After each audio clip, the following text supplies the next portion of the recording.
আমি বহুদিন থেকে ভাবছিলাম এই পোলাওটা বানাবো, কিন্তু বানানো হয়ে উঠছিল না কেমন হবে সেটা ভেবে। কিন্তু বানানোর পর আমার এটা বাসন্তী পোলাওয়ের থেকেও বেশি ভালো লেগেছে। হাই, আমি আলো। আমার আরেকটি মিনি ব্লগে আপনাদের অনেক অনেক ওয়েলকাম। আমি বেশ কয়েকটা বাংলাদেশের কুকিং পেজে এই পোলাওটা চিকেন রোস্টের সাথে সার্ভ করতে দেখেছিলাম, দেখেই বেশ ভালো লেগেছিল, তাই রাখের দিন রাতে এটা বানিয়েছিলাম। গোবিন্দভোগ চাল আমি ভিজিয়ে রেখেছিলাম 40 মিনিটের জন্য। তারপর কড়াইতে ঘি আর হালকা সাদা তেল দিয়ে কিছুটা পেঁয়াজ দিয়ে কিছুটা বেরেস্তা তুলে রাখবো, আর বাকি পেঁয়াজটাতে দিয়ে দেবো কিছু গোটা গরম মশলা, এলাচ, দালচিনি আর লবঙ্গ। আর ভেজানো চালটা দিয়ে তাতে দিয়ে দেবো হাফ চামচ আদা বাটা আর হাফ চামচ রসুন বাটা। তারপর ভালো করে ভাজতে হবে যতক্ষণ না আদা রসুনের কাঁচা গন্ধ চলে গিয়ে এরকম ভাজা ভাজা হচ্ছে। তো এরকম ভাজা হয়ে এলেই দিয়ে দেবো গরম জল। তো আমি 1 কাপ চাল নিয়েছিলাম, তো সেই হিসাবে আমি 1 কাপ জল দিয়েছি আর 1 কাপ দুধ দিয়েছি। তারপর আমি হালকা মিল্ক পাউডারও দিয়েছিলাম আর স্বাদ মতো নুনও দিয়ে দিয়েছি। আর 10 মিনিট হাই ফ্লেমে কুক করেছি। আর তারপর জলটা শুকিয়ে গেলে অনেকটা 15 মিনিট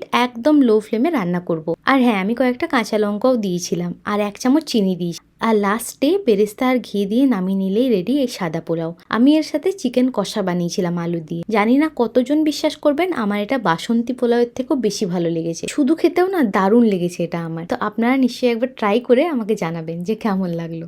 তো এই তো ছিল আজকে shorts. Follow for more. By.